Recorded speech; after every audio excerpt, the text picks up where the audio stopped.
Hey everyone, welcome back. And so we're going to be talking about our eSports. Last week we had Michael Madden on the show, and now we have you back. And we have our host, Pocky. I am the host. You are a host. And that's Mike. Yeah. So eSports, for those who don't know, let me explain eSports real fast. It is not electronic sport like insurance thing. That is wrong.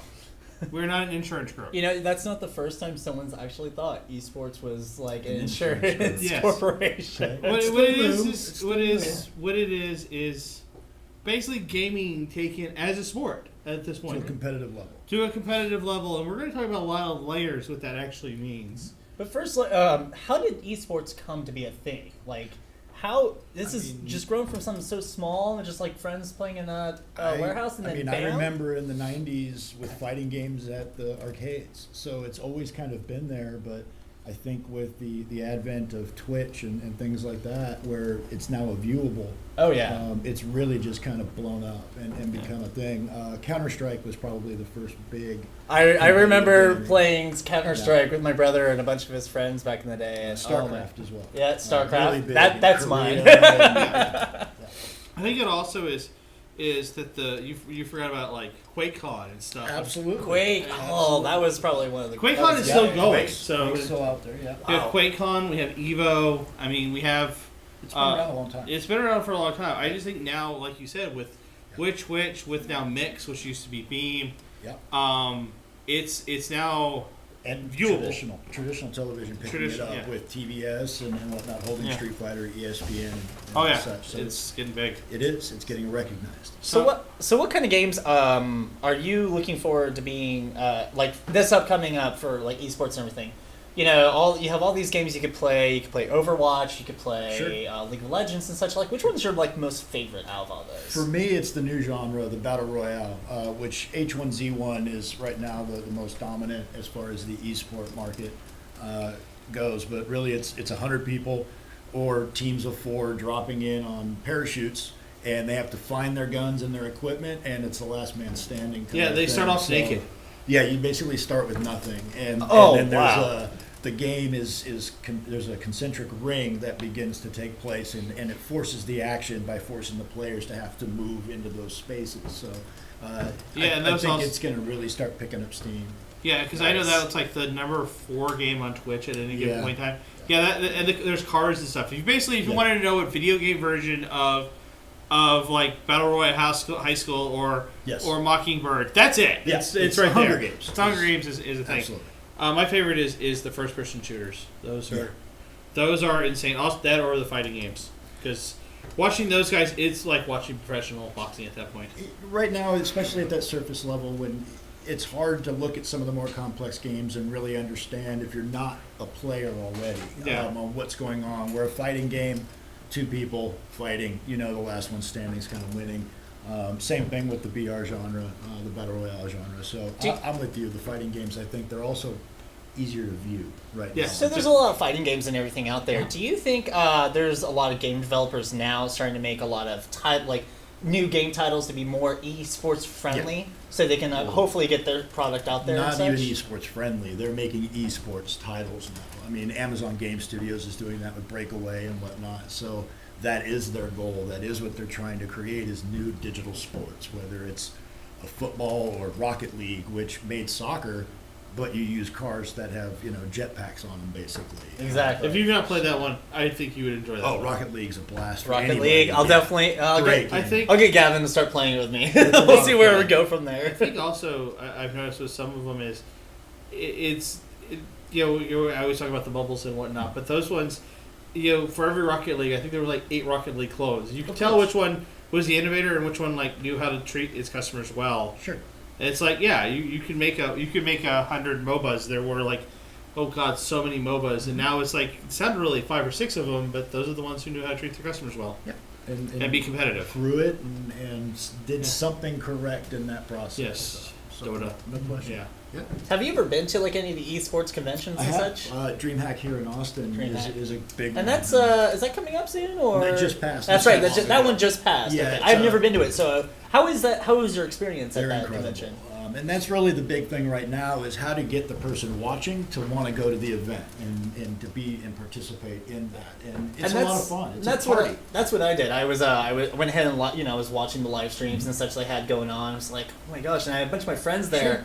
And I was like, oh, I could have gone to this, but it's all right. I'm looking forward to next year. Absolutely. Because QuakeCon as well. QuakeCon versus Keith, PAX, all the PAXs, PAX South, PAX East, PAX West, PAX Prime, PAX Australia, PAX in Hades. There's a lot of PAX out there. I think I have a question, which is, when do you feel that esports will start infecting the schools? Well, it already has. Yeah. I mean, universities are giving scholarships that are equal to a traditional football scholarship for League of Legends players. I think full boat. I mean, covering everything. So I think University of Texas actually has that at UT. they're over at starting Longhorns. it. There's a bunch of them. I mean, Blizzard and Riot are now supporting college rank series events. So it's absolutely doing that. I really especially like how esports has taken the gaming, the gaming industry and put them into more of an educational type thing to help them with. Well, there's coaching. It's a full-time job. I mean, it is. I know it sounds fun and all that, but you're playing the same game, and you're not getting to choose who you want to be every time. It's no different than the effort that a wide receiver or shortstop or somebody in a traditional sport. I call them athletes. They're not athletes; they're athletes, and they need to train just as hard. And there's analytics and everything, and studying your opponents. It's no different. And now they're starting to get those support. And those athletes are constantly having to change because games will come out with patches and whatnot. I made the joke that they moved the hitbox on DOA by like a quarter of a frame. We're not even talking about a full frame, and they were freaking out, and like Evo was about to happen, and like some of the high-ranking players were like, "Well, this changes everything." It can. Or like when Evo happens, or when QuakeCon or what happens. And all of a sudden, like, a bottom-tier character takes the championship, and it's like, well, now every bracket, everything we've considered standard is broken. I mean, when Zangief took the championship that first year, when I forgot who it was, took the Zangief and beat everybody.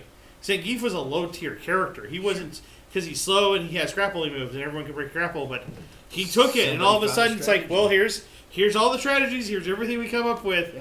So, okay, now we have to start from scratch. Yeah, but that's what's fun about it. Yes. Is that from season to season, it can evolve a little bit, and what you knew from one character can be changed. And the developers are very careful to make sure that they're not doing anything too dramatic for change's sake. I mean, there is reason making a character that's like way overpowered versus another or adding more viable options by leveling out characters through that balanced process, because that's really what makes it good. Is the more options they have, then the more strategies and combinations can come into play, which adds diversity to team makeup and what you get to view on screen.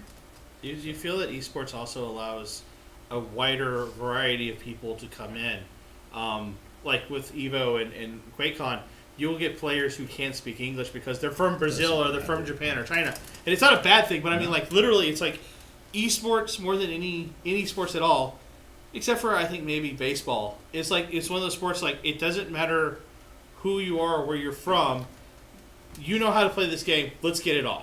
Well, didn't, with the esports now and everything, wasn't it, I think I was reading something about, it was like 27 million viewers now, and it was bigger than, I think it was like the League of Legends last grand finals was 27 million viewers at its highest point, and that was on Twitch. Yeah, and that was on Twitch. But like any live streaming, no matter like big time, was I think it was the Cubs game. The seventh game, 48. The seventh game of the World Series of the Cubs was 40 million viewers, and that's the highest viewing count they've had since 1991, and I think that was the Braves.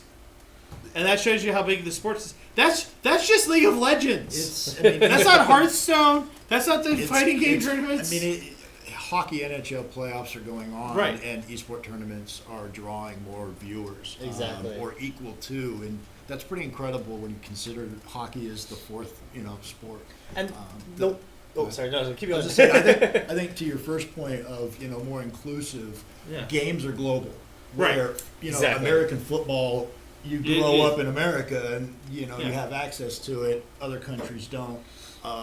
So I think that's part of it. Well, that's why I say baseball, because baseball is like one of the other. What do you think about so with the gaming developers and everything? A lot of it is primarily in America, then also in Eastern Asia and such like that. To where do you think it's a bit of a handicap where we get to play those games first versus any other country? Most and such releases like that? are global at this time. Exactly. Or very, very narrow margin of gap between one region getting access to another. And at this point, a lot of them, particularly if they are the diehards, like Luffy, who is a huge Arc System Works player. He plays Guilty Gear very, very religiously. Mm-hmm. He imports his game, so he won't wait for Brazil, because that's where Luffy's from. He won't wait. Region-free system. He'll play a region-free system, because you can't have that handicap. And they're pretty hardcore about it. So, but it's pretty common to see global releases now. Exactly. It's kind of normal. And then, you were speaking about the language barriers and such like that. The one thing I really like is that I think a lot with the gaming industry, there's been, there's you could select certain languages, and sometimes not all the games come in a language that you might speak. No, sure. And now with, I think this has helped with just technology in general, but now there's these language interpreting little devices that you can have put in your ear, and you can understand what it's saying. And I think that's helping a lot with the gaming industry as well. The last game I worked on, it was a 20-hour dialogue-heavy game, and members of the community were offering to localize it to their language, whether that was in Turkey or whatnot. So you'd be surprised how many people just want to help get a game into their region in their native language. So communities are really stepping up. I think it's also the fact that there's certain phrases that are just now, because of the esports community, that are universal. You can hear GG. Yes. Like you'll hear a guy who may not speak GG, but he knows that means good game.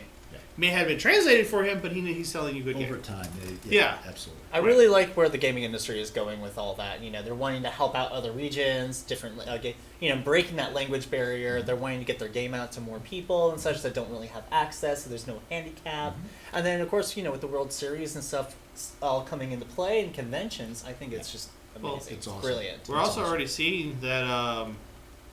Trying to remember what sports team just bought an esports team. There's a sports team that there's a lot. But I mean recently. I was just trying to think of recently. Yeah, you're right. There's Golden State Warriors. Yeah, Golden State Warriors. Cloud9 or one of the top teams. They just bought Cloud9. Their investment group now owns one of them. But the NBA and 2K Sports have just partnered up, where I believe 17 NBA teams are now going to have an esports team that's branded to their NBA team that will compete in the NBA 2K.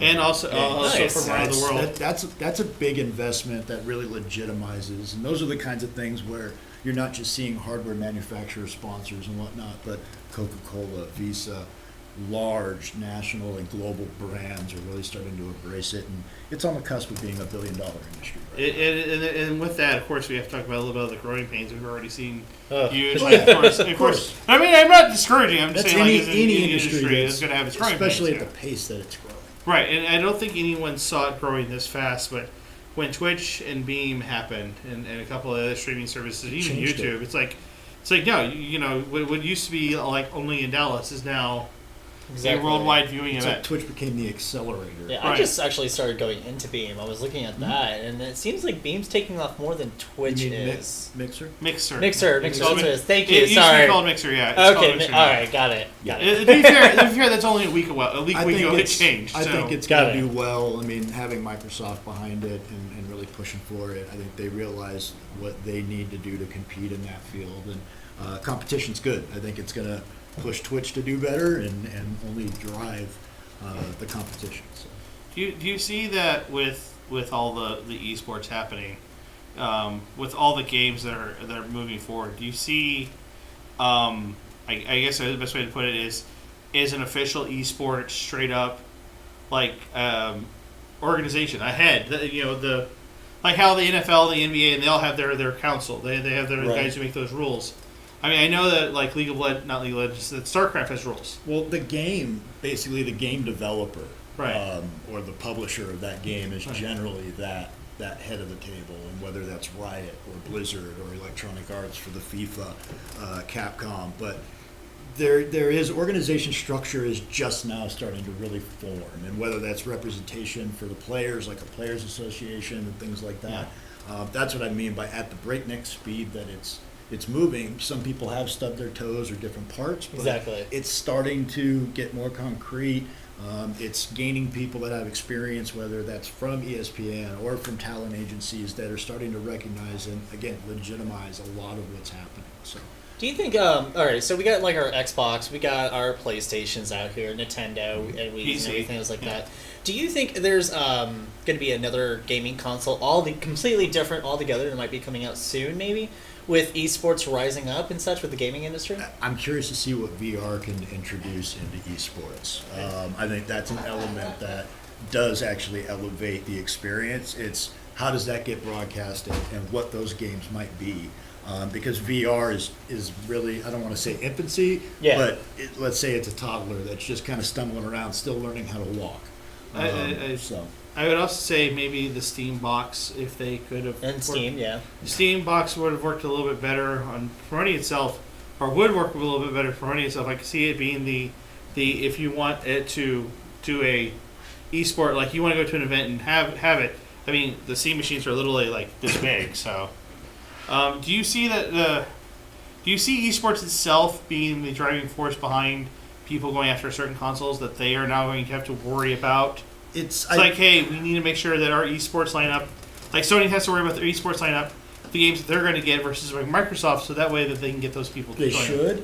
They should. I think what Sony's done is they've got a full dedicated esports channel now on their PlayStation TV. I know. So I think that's important, and certainly a dedicated move on their part. I think they partnered with ESL on that. But really, from a developer standpoint, you want to release on as many platforms as you can. It would take a serious financial commitment from someone like a Sony or a Microsoft to really pay to have that exclusive, and I don't know if there's a benefit there. What do you think it will take for the average person to recognize esports? Or do you think it's just going to be a generational thing? I think my dad, who's in his mid-70s, is now seeing it on television, and he doesn't know what the hell he's looking at yet, pardon my language. Yeah. But he's acknowledging that it's popping up more often, and it's not marketed to him, but he's definitely, the exposure is there. It's just time. I really appreciate where the gaming industry is really going, especially with today's generation, because esports is starting to get huge nowadays. Where back mid millennium, I started like 2000s and such. I was like, oh, what's esports? What's this? Little things like that.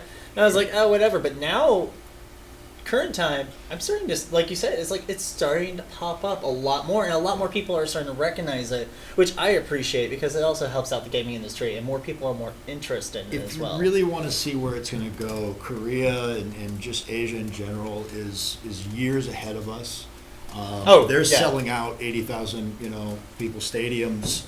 The guys walk in and they're wearing like NASCAR style jumpsuits with sponsors everywhere, making millions of dollars a year doing it. They have to have bodyguards because they're other crazy fans. Yeah, they're crazy fans. They're crazy opponent fans. So that's where it's headed, and it will be like that here. I really do think that they will eventually rival NFL superstars, as far as followers on Twitter. Do you think? Okay, so and that's power. There's regular sports and everyday stuff where people, huge fans around the whole world. Absolutely. Do you think the gaming industry might, like what you just said, kind of oversee that? I think that it's potential in time. I mean, you're talking 15, 20 years, but I think in 5 to 10 years, you'll see esport athletes have equal followers to an NBA superstar. But also, that is value in today's economy. I really hope it kind of goes that way. I mean, because we're all gamers and everything, and it's sports is great, but it'd be great to actually. But also look at like Evo 2015. Evo 2015, out of nowhere, Snoop Dogg showed up, and he was like, "Whoever wins the next match, and that was the world championship, I call." Like Snoop Dogg just showed up, and he was like, "I want to throw down." Yeah. And everyone was like, "Snoop Dogg's in Vegas," and he's like, and they were sold out a Vegas hotel. Evo sold out a Vegas hotel, and that's got to say something. And then like last year, it was Jamie Lee Curtis and her grandson and like 2 other celebrities. We're at again Evo, just having fun, and it's becoming an event. It's not just about the game. It is an event. You'll know it's hit that pop culture kind of point when it becomes an event to be seen at, kind of like South by Southwest. You know, the people come here to be seen, to be shot in photos. I really do think a lot of the nice thing about the gaming industry and such like that, it actually is bringing, from what I'm seeing around, is that it's actually bringing like families more closer together, because they're starting to realize, oh, we have a lot in common with games versus like watching sports or different other activities. Not just families, but a lot of different organizations. Exactly. One of the ones that I'm dealing with now, and we're just getting underway, is the Warrior Gaming League, which is for veterans and active duty military, and really helping them kind of utilizing games as a platform to get back on their feet and to get back into the community, because they can play online. They can be in contact with their buddy that they may have served with that doesn't live in the same state. Well, every night they can jump on their PlayStation or Xbox and play games and chat and have a good time. And it is. It's good for that. It does bring people together. There's no doubt about it. I think I also like the fact that esports is producing a new also kind of person, which is the esports commentators. Oh yeah, the casters. The casters. I love because some of the casters like. Some of right now. Some of them are so unpolished, but some of the polished ones, it's like listening to a soccer match. It's like, oh my god, look at that, his TV's up, down, and I go over to the left.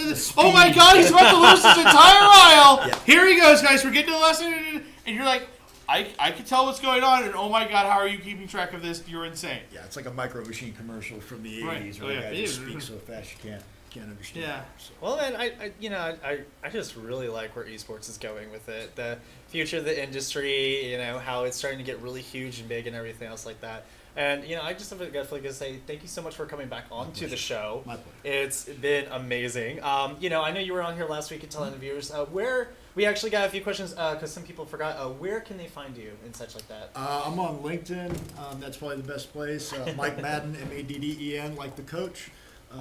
But yeah, I don't really have a web presence personal. No worries, it's cool. And you guys can always message us. Our website will probably be up pretty shortly here, and we'll get that info out to you guys. So, Michael, thank you so much for being on the show. Thank you very much. Watch some eSports after our show. Watch some eSports. Yeah. So, guys, we're gonna pop over to our. Oh yeah, them. After Fanboy TV's over. Yes.